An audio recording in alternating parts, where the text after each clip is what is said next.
નમસ્કાર, આપ જોઈ રહ્યા છો નેશન પ્લસ ન્યૂઝ. હું છું આપની સાથે હેતલ ભગત. નર્મદા જિલ્લાને વધુ એક છઠ્ઠો અને નવો ચિકદા તાલુકો મળ્યો છે, જે અંતર્ગત ચિકદા તાલુકા પંચાયતની નવીન બિલ્ડિંગનું રિબિન કાપી ચિકદા તાલુકાને કાર્યાન્વિત કરવામાં આવ્યો છે. અન્ન અને નાગરિક પુરવઠા, સામાજિક ન્યાય અને અધિકારીતા વિભાગના રાજ્યકક્ષાના મંત્રી તથા નર્મદા જિલ્લાના પ્રભારી મંત્રી ભીખુસિંહ પરમારે ગાંધી જયંતિ તેમજ વિજયાદશમીના પાવન દિવસે ચિકદા મથકથી નવસર્જિત ચિકદા તાલુકાનું કામચલાઉ નવીન તાલુકા પંચાયત કચેરીનું રિબિન કાપી શુભારંભ કરી તેને કાર્યાન્વિત કરી હતી. આ પ્રસંગે મંત્રી પરમારે જણાવ્યું કે વડાપ્રધાન નરેન્દ્ર મોદીના વિકસિત ભારત @2047ના સંકલ્પને સાકાર કરવા માટે રાજ્ય સરકાર પ્રતિબદ્ધ છે. ગાંધી જયંતિના દિવસે લોકાર્પિત અહીંના નાગરિકોને ચિકદા તાલુકાથી મોટો ફાયદો થશે. આ નવા તાલુકાથી આસપાસના ગામડાઓને વહીવટી સેવાઓ વધુ ઝડપથી, સરળતાથી અને સુગમ રીતે પ્રાપ્ત થશે. ગ્રામ્ય વિકાસ, શિક્ષણ, આરોગ્ય, ખેતી સહિતના ક્ષેત્રોમાં નવી તકોનું સર્જન થશે.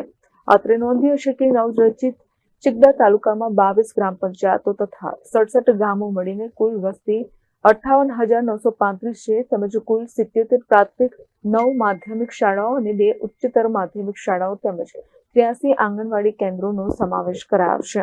ડેડિયાપાડા તાલુકાથી અલગ કરીને નવો ચિકદા તાલુકો રાજ્ય સરકારે જાહેર કર્યો.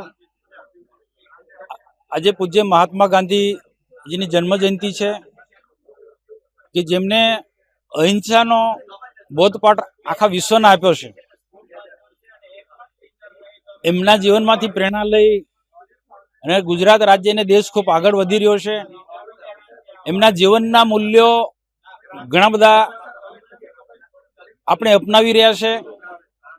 તો ચિકદા જે તાલુકો અલગ મળે છે, એ ચિકદા તાલુકો પણ એક ઐતિહાસિક આ ગામ છે. બહુ વર્ષો પહેલાંની આ વિસ્તારની અલગ તાલુકાની માંગણી આ વિસ્તારના લોકોની હતી. બેડવાણ તાલુકો બને, શંભુનગર તાલુકો બને, આ બધા અલગ અલગ બધાની વાત હતી. પરંતુ સરકાર સાથે બેસી, જિલ્લાના અધિકારી સાથે બેસી, આ વિસ્તારના આગેવાનો મોતીસિંહભાઈ, પર્યુષાબેન કે ખાનસિંહભાઈ, આ વિસ્તારના બધા આગેવાનો અમે 15 દિવસ પહેલા પણ બેઠા અને અમે નક્કી કર્યું પણ કોઈ પણ જાતનો આપણે વિવાદ કરવો નથી. વિવાદ કરીશું તો આપણો તાલુકો ઠેલાઈ જશે. તો સરકાર જે તાલુકા જે ડિક્લેર કરવાનો છે એમાં જ આપણો ચિકદા તાલુકો પણ થવો જોઈએ અને મક્કમ નિર્ણય કરીને કોઈ પણ જાતનો પ્રશ્નો હશે તો પ્રશ્નો ઉકેલીશું. એ બધા એક સારા ઉદ્દેશ્ય સાથે આ ચિકદા તાલુકો બન્યો છે. રાજ્ય સરકારનો પણ ખૂબ મોટો આશય છે કે આદિવાસી વિસ્તારનો એક સર્વાંગી વિકાસ થાય.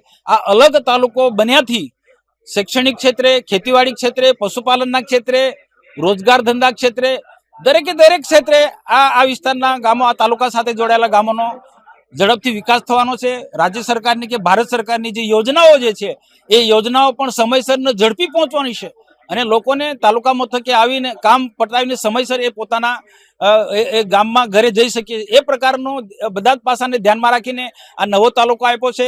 તો ચિકદા તાલુકા ને હું ખૂબ ખૂબ શુભેચ્છા પાઠવું છું અને રાજ્ય સરકારનો ખૂબ ખૂબ આભાર માનું છું. ભૂપેન્દ્રભાઈ પટેલનો ખૂબ ખૂબ આભાર માનું છું. Deepak Jagtap, nation plus news, Rajpipla. સમાચારોના સતત અપડેટ મેળવવા માટે અમારી નેશન પ્લસ ન્યૂઝની યુટ્યુબ ચેનલને સબસ્ક્રાઇબ કરો, બેલ આઇકન દબાવો અને જોડાયેલા રહો ફેસબુક, ઇન્સ્ટાગ્રામ અને ટ્વિટર પર.